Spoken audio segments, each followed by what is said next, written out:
Episode 299, Sweat Equity Podcast and Streaming Show, the number one business comedy podcast in the world. We're all about that pragmatic entrepreneurial advice and real raw dog talk. You keep saying that. I don't like it. I like it. I hate it. I like it. I hate it, though. Well, you know who else likes it? Lux Global Excellence Awards, because they're proudly hosted by Lux Life Magazine. You know why? They gave 2020's Best Small Media Enterprise Business Podcast Advisory of the United States award to us, Sweat Equity, hosted by me, Law Smith, and you, Eric Redinger. Me. Yeah. Yeah, son. Yeah, you want some? Put some I feel steak like on the it. sound effect, and I'm not going to fucking do it. We've got my old-time friend, not old, but O-L-E friend, Laina Caltagirone, on to talk about... It's not churning butter. Caltagirone. Check her out at lainacaltagirone.com if you want her coaching advice. And her podcast coming out by the time this maybe airs, called LFG, Let's Fucking Go, I think. Love that. I do love that. Listen to this podcast on iTunes, Apple Podcasts. Give us that rate, review, 5-star. Just write a little review, little text helps, and then hit that subscribe. Smash that buttons, as the girls on Bloodbath say. This episode of Sweat Equity is brought to you by ExpressVPN. Try expressvpn.com/sweat. 3 months free off an annual plan. A virtual private network. You need to log in. You need to protect yourself from big data. You know how many things are tracking me, man? Look at the Martech 5000. You keep saying that. Google image it. You never did it. ExpressVPN, try expressvpn.com/sweat. Gets you 3 months free. It's like a computer in the sky. Computer in the sky. Yeah, you don't want your IP tracked? Try expressvpn.com/sweat like Key Sweat. 3 months free. Try it out. You want to watch other shows in other countries on Netflix? Try expressvpn.com/sweat like Montez Sweat. Get you 3 months free off that. You can just log into whatever country you want on their list of countries. Bam, there's your IP address. Bam! Macedonia. You want to see what other searches come up when you go on other IPs? It'll blow your goddamn dick off. Fucking right off. Right off like John Bobbitt. I think we're ready to get this show started. Are you ready? I guess. Let's get it going with Laina Caltagirone. Howdy, Tony! What about my sweat equity? Sweat equity. Sweat equity. My sweat equity. My sweat equity.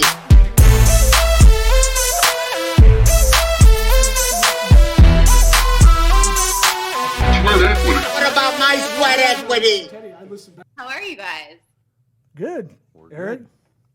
Laina, Eric? Nice to meet you, Laina. Hi, Eric. I don't think we've ever met, have we? No. And why would we have? Can you turn Because us I on? was on. Or in here? Or is it? It's no different than it was last time, buddy. Was it? I didn't do nothing. Maybe my hair is in my ears. Oh. Maybe I'm going deaf, which is more likely. Yeah. We just roll, so we're already rolling. Okay, good. That's how we do it. Good.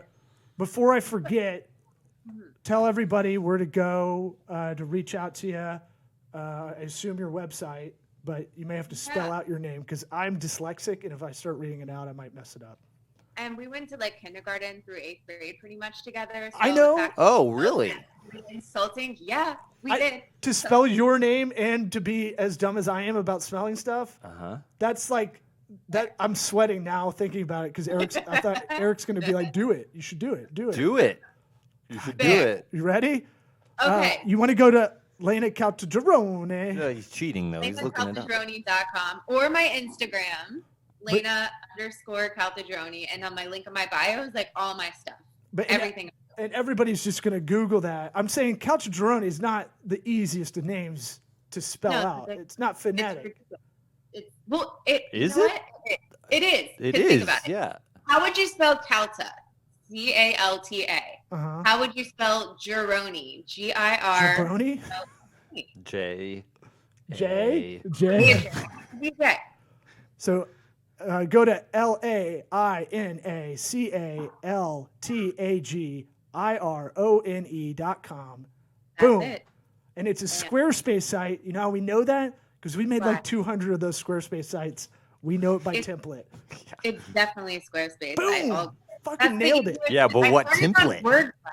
What? I said, but what template? Ooh, I'm rusty on my template game because we haven't made Having a lot. nerd off over here. Don't worry about us. But I like it. It's a white classic. It's pure. I think it's what you're going for as a brand. It's about you. Yeah. Your brand. You're on brand with a kind of off-white sweater. So I think it all Yeah. works. You know, try to stay on brand. That's my thing. I mean, my brand is me. So like, as long as I'm just being me, I'm on brand. So that's good. Well, look, people have a. We're literally talking about that 10 minutes before we started. I'm having to make my own site, which I sat on from doing for a while, kind of a personal, professional one. I'm trying to goad Eric into reviving his kind of personal, professional site, just as another touch point for maybe for this show or other opportunities out there for either of us individually or together or whatever. And it's yeah. Well, some of them are sexy. And it's one of those things I was telling him I hate jumping into my site to look at my fat face on there. You got to change your banner image. I got That's to change why. the Take hero your banner. giant face off I the know, banner image. And but I it'll got be nothing fine. better. So I got an old headshot in there, and every time I go in, I'm like, ugh. And then like it's just like get over it kind of thing. But it seems like because you were maybe third guest on Sweat Equity 6 years ago, 5-6 years ago. Is it really 5-6 years ago? That's wild. Yeah, you were one of the first guests. I know that. You're definitely my first podcast interview, so that's fine. You always Oh. remember your first. Yeah, for sure. Podcast virginity taken. Yep. And so I wasn't gonna riff anymore because I was about to get Sorry. nastier riffs. Pop that podcast, Jerry. There it is. Okay, there we go. Get it out. But it's that thing where you were at that time, from what I recall, you were kind of in the transformation period a little bit. You had been an attorney for, I think you were still like practicing attorney, right? Mm-hmm.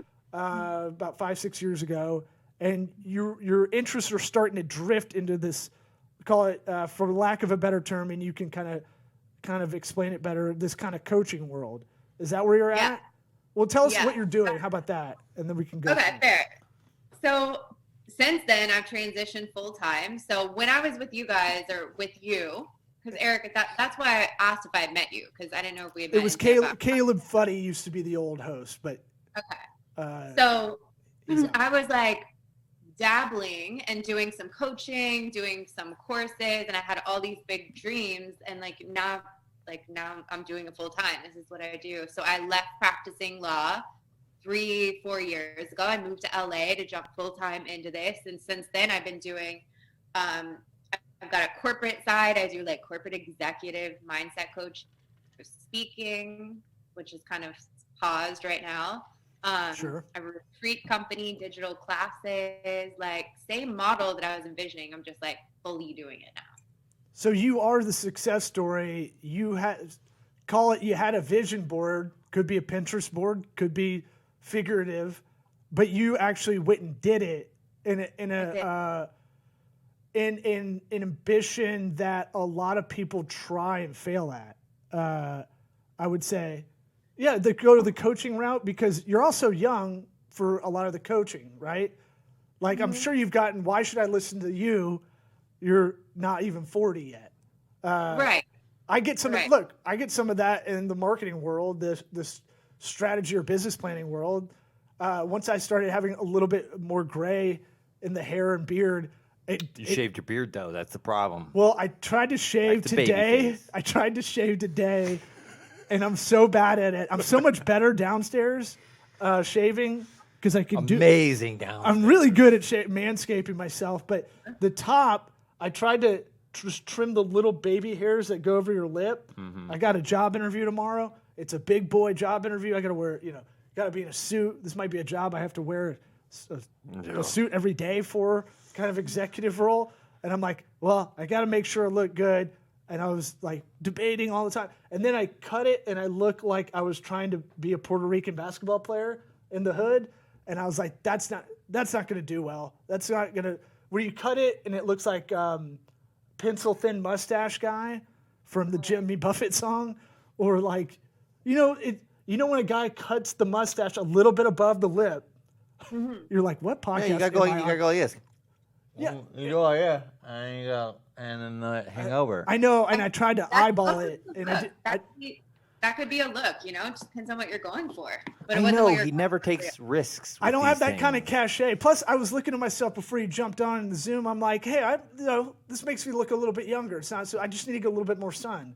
I got a big American dad face, a little big chin, but now I've grown into it a little bit. Where when you and I grew up, when I went to camp with our mutual friend Tommy Howell, we went to sports camp in Macaulay Sports Camp in Chattanooga, and they put everybody's Macaulay name. Culkin? Macaulay, McCallie. It matters. Nobody cares. And on the doors, they put everybody's name, and then every year they would put a name of a guy with a big chin. So I'd walk up, and it'd be like, your room with Tommy Howell and Jay Leno. I'm like, what the fuck? I'm like 11. What are you talking about? Big chin? What? Yeah, I used to have this huge. I know, but I don't know. I don't get it. I thought it was a funny story. I don't understand what you're talking about. I got just a big. Did that actually jowl. happen? What? But Yes, I mean, who? I swear to God that happened. They said every we're- year I would walk up and it would be another like hater name. No one else would have that in our like team because you're. Oh, they would call you Jay Leno. Right, yeah. Oh, just hating on, and I'm like, fuck you. I'm 11, and no one's around. you, I'm 11. And no one's around to see me see this. So it's just like I hate. Just let's start out in the negative right when I walk up. Yeah. I got it. Yeah. Anyway. Not very nice to do to little kids, like that'll fuck someone up for a while if you're sensitive. I mean, he's still talking about it, for Christ's sake. No, I just thought I thought it was kind of funny because I was already in that mode of like I can make fun of myself before you do it, kind of call it defense mechanism or call it whatever. But I was already good at that. And then I found out who did it, and I just hated on him. So I was already a little spiteful, maybe. But that's fucked up, man. You walk up, and you're just like, all right, I'm ready for a good summer camp, and you're like, what the fuck? You do kind of look like Jay Leno. Yeah, and I met him, and I was like, you're my dad. Yeah. Anyway. He does look like he could be your dad. Yeah. Oh, Weird. Hey. And he goes real high. Hey, and he goes into like, and then you do like this. No, you're doing that's his you're cadence. doing the Martin Short guy. What's his name? Jiminy Glick. It's a Yeah, little you're like doing that. Jiminy Glick. It's a little like that. Is there All right. highly rule? As you can see, this show's gotten a lot better as far as staying on topic. It's still very much ADD'd out. But all right, so back to I you. love it. You're coaching. It's a real mechanism to get your guard down. Make you not think this is serious, and then you're gonna tell some real serious shit. We're gonna get exclusives. So tell us that plight. So you were not so happy as a practicing attorney, or you felt like there was something better out there, let's say. And you felt like you had a better mission for like what you wanted to do with your life. All of the above, like I just remember being in like 3-hour mediations with all these like older guys, and I'm just like, what am I doing? This is so not fun, fulfilling, boring.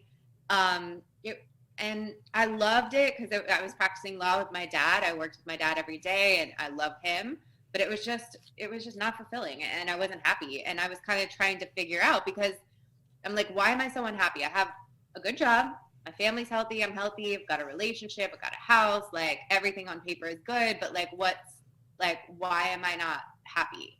And so I started reading a lot and studying personal development. And it's like, as I started to kind of change my life and get more awareness about myself and my thoughts and all of this stuff, it became pretty evident that like there's something else that I'm supposed to be doing, and it had to do with this area. And I wanted to share with people and more normalize this kind of like inner work, because it really makes a difference in your happiness. A lot of us are walking around not happy and not fulfilled. It sucks. Yeah, I think the first thing, do you have to find people that are willing to change, or do you find a lot of people coming your way that are kind of don't realize that's the number one spot when they need to be kind of, a lot of people want to change. They really want to grow, but they have to be willing to do it and really wanting to do it. So do you ever have an instance where people come to you and you're like, hey, you're not even meeting me halfway here on some of this. This is court mandated. Yeah, I mean, so I really won't work with someone. Like, I have a very small amount of private clients, and the rest I do is like group stuff. So I won't really take on clients unless they really want to. You know, they're paying money. They pay a lot of. I charge more than I did as an attorney, so they're paying a lot of money to do this. So those people are invested, and they want to change. They want a relationship. They want to change in career. They want to end their stress. So they're coming to me to like partner. Like, people get business coaches and gym coaches, and this is like, it's a life coach, you know. And I know it's like a weird, not common thing yet, but it's like, you need help seeing your blind spots, and you need help creating a vision of what you want and working through the steps to get there, you know. So the people that come to me are ready to do it. And I've had people, when I did some corporate stuff, who got assigned a session, but still, I mean, it takes sometimes people a long time to open up, but generally, like, people are ready. And I find it now more than ever, especially after our last year. People are looking for more. Did you have to mess with the price point of things where it was like, oh, I'm not charging enough for people to actually take it seriously? 1,000%.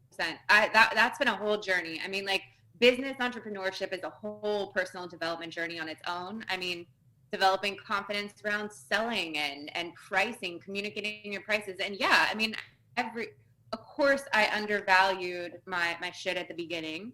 And what I've learned is the more people invest in it, the more they value it, they take it seriously. And if I give away to someone for free, they won't show up and do the work. And if I actually find the more I charge, the more people show up and the more they get out of it. Exactly. We talk about it a lot on this show. The value of free is fucking zero. It's a goose egg. And it's tricky because this industry, a limiting belief that comes up is like, oh, you're trying to help people, so why are you charging for helping people? But it's exactly what you said.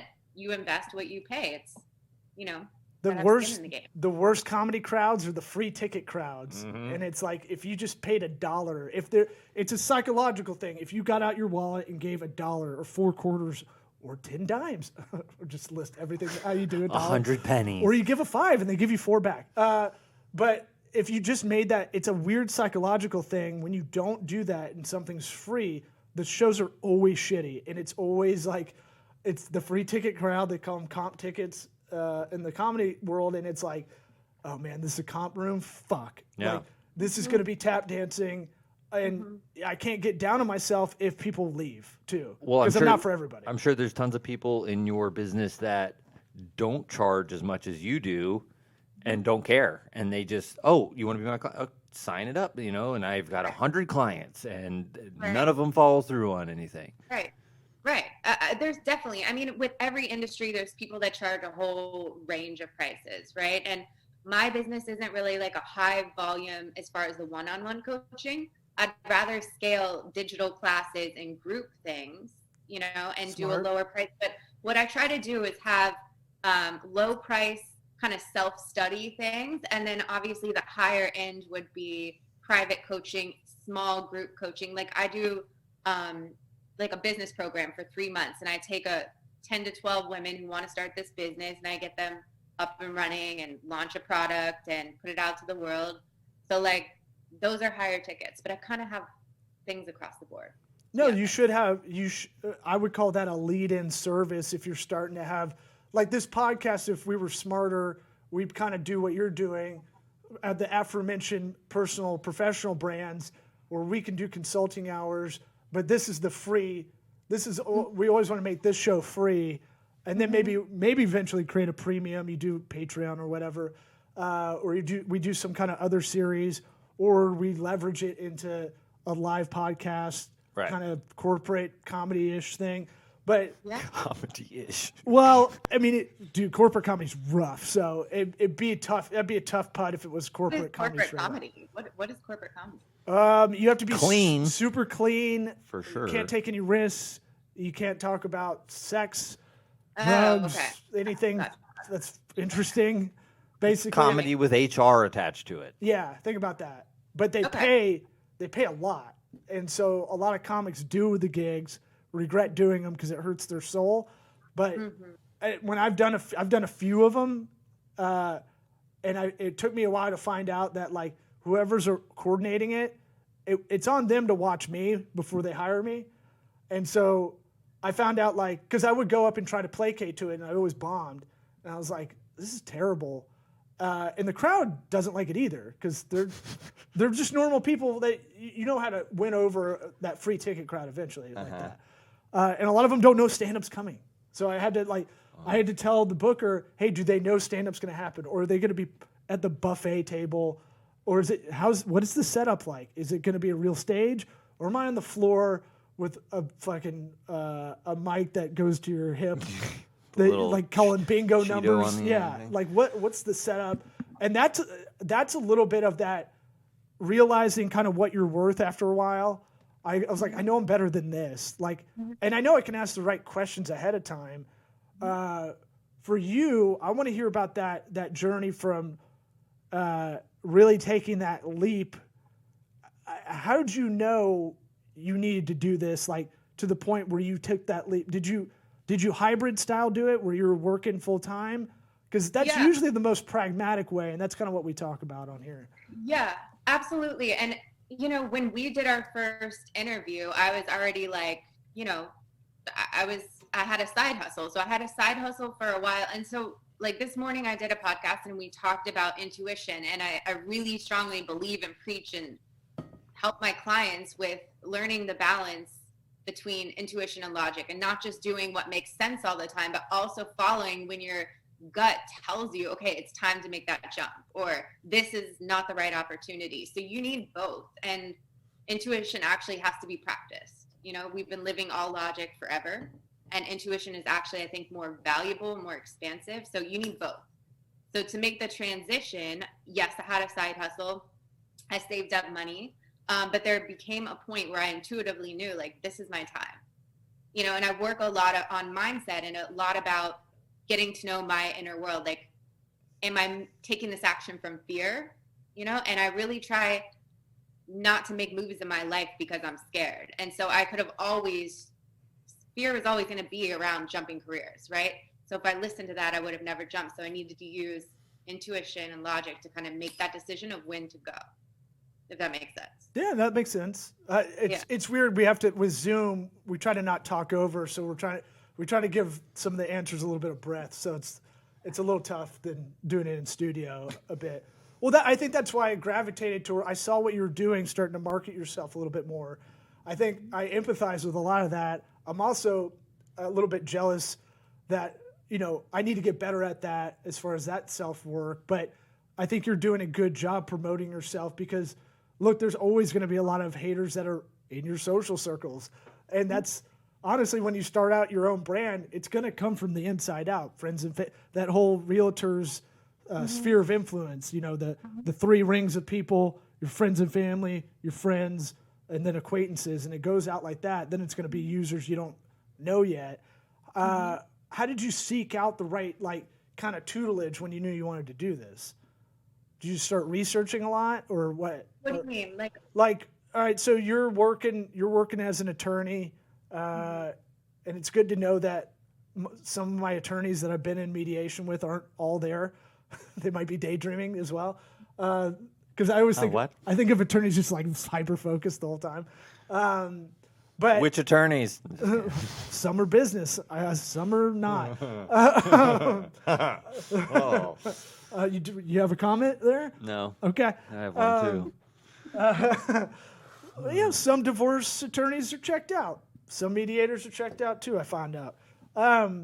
But what I'm saying is, okay, you know you have this you have this feeling you need to follow this gut, right? Now, in the more practical sense, to do the side hustle, how'd you find the right people in your industry? Because follow me here, because it's like the life coaching stuff can be very. A lot of people can kind of trash it without really talking about it, you know? This is the deal. Like, I'm not talking or doing this for the haters, and I really I know.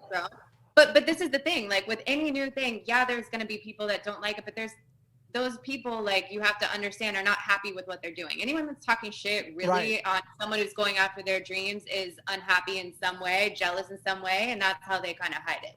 So I don't give a fuck about those people. Nice. No, I might be projecting a little bit as I'm asking the question, but I'm saying, how do you find the right teachers? How do you find the right people to follow too? Right.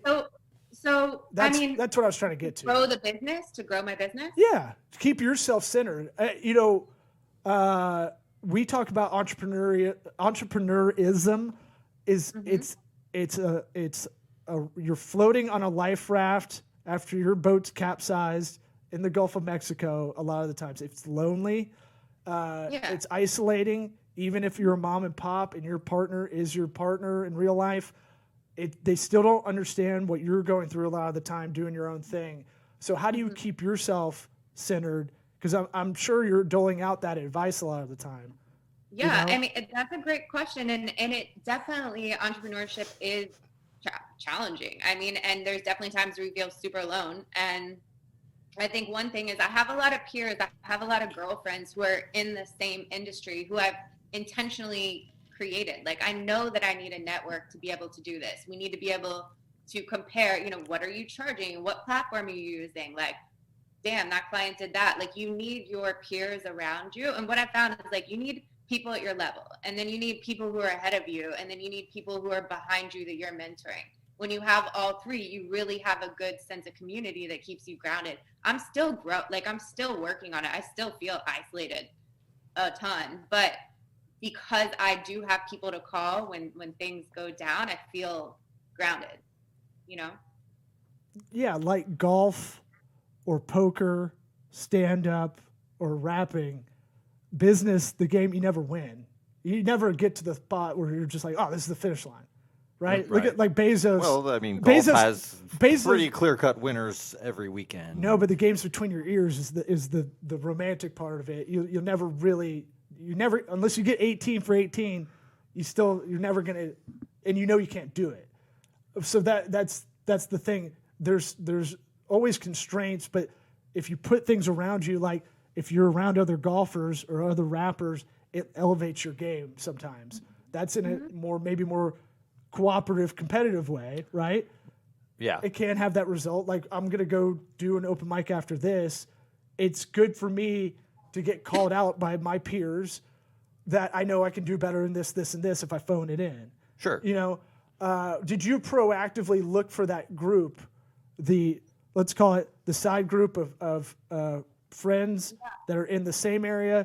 Let's call it the Papa Bear group that's ahead of you, the Baby Bear that's below you that you're pulling up. Because when I had my agency, my whole thing was take advice from everybody who's been there and follow it as best you can, philosophically, work-life balance as best you can, and then anybody below you, talk at them. Just talk at them. Talk at them. Be like, don't say anything back. Just yell talk. I'm like smarter than you. No, I had independent contractors because my whole thing was like, for a digital agency, not hire anybody full time until you had to. But it doesn't mean I can't help out the ones that were doing a lot of work with me. Hey, do you have your own LLC? You should do that. You should, if you need a CPA, here's my guy, Michael Messina, shout out to my CPA. He'll walk you through, because he walked me through like I was a 5-year-old. So I would try to bring them up just because, I just went through it. Here's something that helps you. It's going to benefit me. Psychological egoism. But I proactively was trying to do that. I fell into a group of guys that ran their own businesses at the same level, and we would meet up like once a month and bitch about stuff. Did you kind of proactively look for that, or did you fall into it, or how did it go? Yeah, I mean, I think it's a combination of both. And I think the people in my life kind of, and I don't know if this is a bad thing, but the people in my life kind of cycle as I change. People who I was friends with 10 years ago, I'm not super close to anymore. And so as I grow in myself and in my business, or change cities or whatever, I feel like my friends shift, my mentors shift, my people shift. I outgrow, especially with mentors and teachers I'm looking up to or whatever. Like, I learn from different people at different points. So I'm always, I don't know if that answers it. No, that's adaptability, right? Mm-hmm. That's very underrated. Change is inevitable. Everybody kind of knows that, but a lot of people, again, aren't willing to change in a lot of ways. And people hold on to things for too long because like even friends, this is like, I hope people don't hate on me for this example, but some people are like, okay, we've been friends since kindergarten, so we have to be friends, but that friendship is toxic, and all they do that's is why you're on the complain. podcast. I feel like I had to throw you a bone. No. You owe him from camp. You know what I mean, though? Like, people stick with people because it's been X amount of years, but they're a really toxic relationship and stifling your growth or this and that, and people feel like obligated based on time. And I'm not saying cut all people out of your life, but you can safely like distance and feel safe to grow and evolve and seek different people that meet you where you're at. Our new buddy, our new friend of ours, Bubba the Love Sponge. I've heard him talk about it. Yeah, we're friends with him. Yeah, no Totally. big deal. We went on a show in July or August. We're going back. Yeah. God, he's been around forever. And the Bubba Army's still strong, by the way. If there's like 20 million people that still listen to him, like very intense. We found out. I wonder how he grew such a loyal fan base. Like, what do you think it is? Because he's good. He's different for sure. He's the Fisher King. Nobody like him. He's going to take an angle, and it's never vanilla.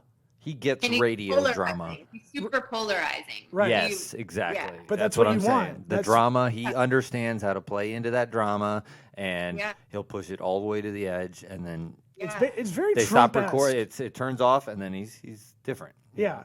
He was very sweet when the mics were off. Give us a hug. Like, So anyway, but he said he was going to hire me, but didn't. Whatever. Hey, it still could happen. Yeah, Bubba. We're in a hiring freeze everywhere until now.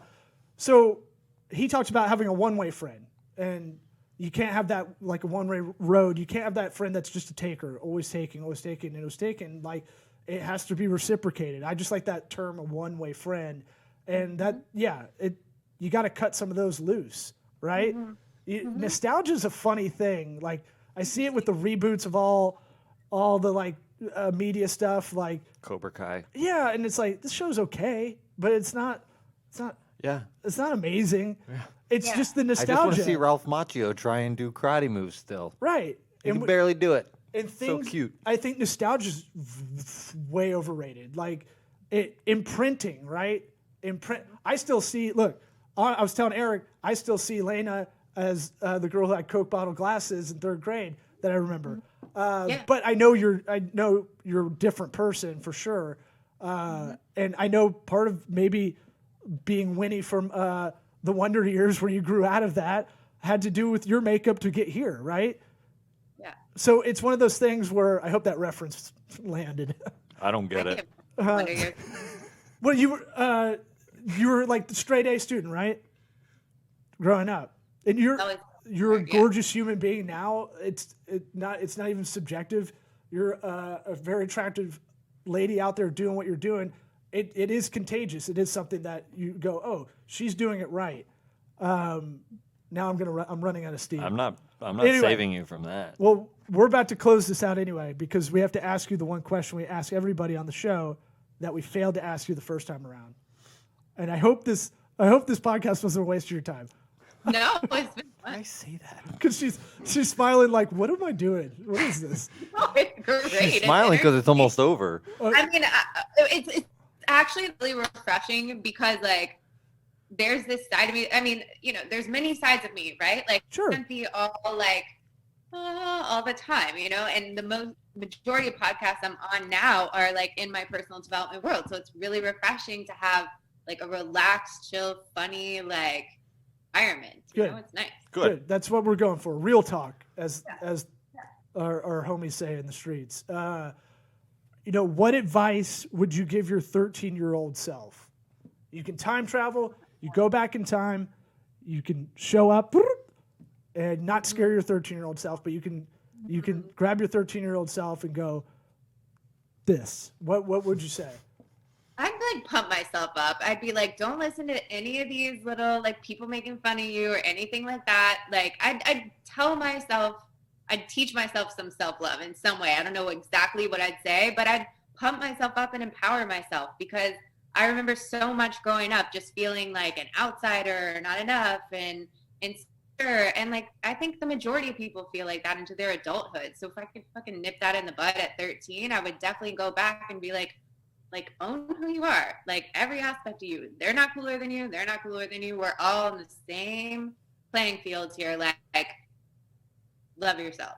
Yeah, look, you and I were walking around each other, not knowing each other had that same kind of feeling. Isn't that weird?